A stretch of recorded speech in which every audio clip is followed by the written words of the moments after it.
ஒதுக்கீட்டில் நடந்த முறைகேடு தொடர்பான வழக்கில் கர்நாடக முன்னாள் முதல்வர் எடியூரப்பாவின் முன்ஜாமீன் மனுவை கர்நாடகா உயர்நீதிமன்றம் தள்ளுபடி செய்துள்ளதால் அவர் கைது செய்யப்படலாம் என்ற சூழல் ஏற்பட்டுள்ளது.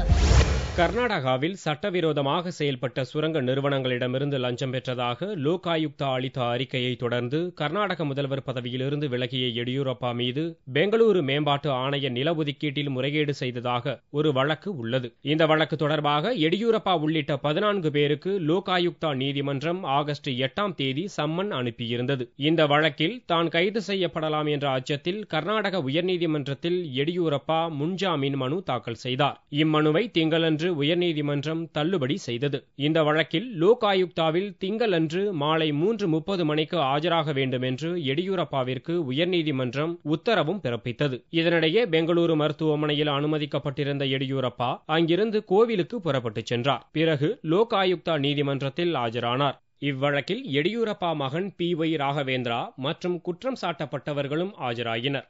இந்த வழக்கு தொடர்பாக குற்றப்பத்திரிகை தாக்கல் செய்யும்படி லோக் ஆயுக்தா போலீசுக்கு உத்தரவிட்ட நீதிபதி சுதீந்திர ராவ் வழக்கு விசாரணையை செப்டம்பர் 7ஆம் தேதிக்கு தள்ளி வைத்தார்.